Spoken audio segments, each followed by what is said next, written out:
Hello my lovely people, welcome to your favorite YouTube channel panopa Gibbs Diary TV. Panopa tunowana maupdate akasiyana siyana anoitika munyika yedu yeZimbabwe nomumastreet esocial media. Tine nyaya dzinopisa, tinofambira nyaya dzacho. Seweki nochivhayo avachemedza Kapfupi nemufaro. Kapfupi ari kuchema nekunakirwa kutaura kuno kwandiri kuita kudai, kuchema nekunakirwa.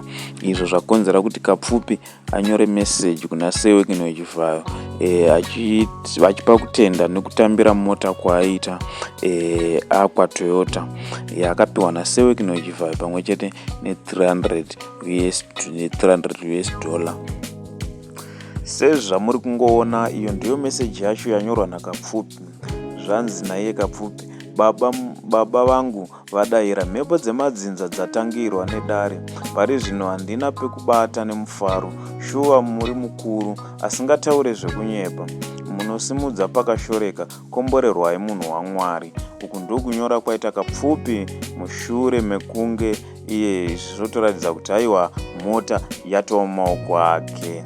Hapana chimwe chichachinja. Kunyangwe zvazvo vanhu vaitaura kuti aiwa Kapfupi anyimwa mota, kana zvazoita sei zvikazofamba sei mumastreets esocial media, aiwa kwaiva kungotaura kwevanhu. Kapfupi akanyora meseji kuna Seweki nochivhayo achikumbira mota, achichema kuti aiwa mudziyo wamakandipa uya wakaparara, ndipewo zvemumwe. Seweki nochivhayo havana kumboverengera. Aiwa mota vanotenga kunge vari kutenga masweets. Vakabva vatoti kuna Kapfupi, enda mangwana kuna Chipaga unopiwa mota yako akwa ne$3,000 US dollar. Kapfupi paakaenda kunopiwa motikari achisvika kuna Chipaga, Kapfupi haana kuzowanikwa achipiwa motikari iyi nekuti Chipaga akati situation naKapfupi hazviite kuti ndimupe motikari iyi. Ndo paakatanga kutaura naSeweki nochivhayo paWhatsApp pake, vachinyorerana naSeweki nochivhayo kuti mukomana, vamwe vanotanga karekenwa, hanzi dzofarirawo lezha hanzi dzatofarira lezha baba. Asi sezvinei tinongoti aiwa makorokoto kuna baba aiwa mubata zvakanaka mudziyo, mufambawo nawo zvakanaka, zvinodadisa zvinorumbidziwa. Aiwa comment section ivo ndo yapindawo ichirumbidza. Onaiwo zvachichionekwawo zvachiverengwa necomment section yaratidza kufara kwazvo nezvaitirwa Kapfupi naSeweki nochivhayo. Vanhu vafara. First Faraiwo ndemumwe muimbi futi zvakare wemuZimbabwe aenda kuinbox kwaSeweki nochivhayo achipa kutenda kuna Seweki nochivhayo nezvavakaitirawo Kapfupi, kuti Seweki nochivhayo zvamakaita izvi tinozvitenda zvikuru kwazvo. Marangarirawo muri kubatsira zvikuru. Hanzi musagumire ipapo, ngazviende mberi. Murambe muchiitirawo vamwe vakawanda. Ndi1st Farai uyu. Zvikanzi inini ndakaita vhidhiyo gore rapera, asina nhasi handisati ndapindurwa. Tarisiro ya1st Farai ndiye kuti awanewo mota sezvinoitawo vamwe, nekuti vamwe vakangorikwesta. Seweki nochivhayo vanonoki kudayira.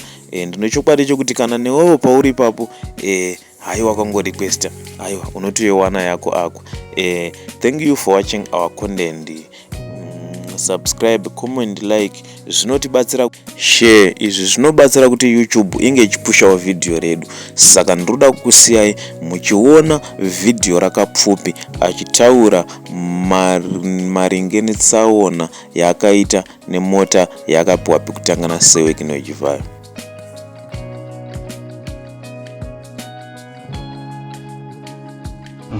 Ndakanoita tsaona muna Red. What's the 1 o'clock masikati. Moto anauza terezi. Itera ngorera asepaira. Mona mai.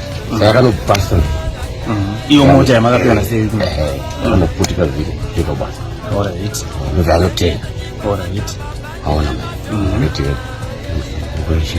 Muvhati nebhero iyo. Saka munokwara. Kwara kwakavaipo.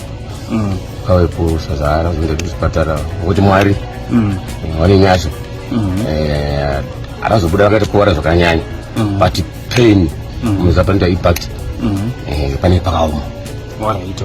Alright. Saka tomboti seiwekino wakateera zvamuri kutaura izvozvizvi semunhu akakupai mota ibva yaparara ibva yatena ibva yaita beyond mashoko api amungada kuvaudza? Ndichida kutenda kuna Sevekino neshungu dzavo nekudongorera maartist vakadongorera maartist vazoti aya maartist vanhu vari kutambudzika kuita vabatsira saka manje sinodzinza yedu pamwe pinozvairese zvichiteerawo vaita zvakanaka aiwa Sevekino kunogona kuti pakaita mumadzinza chino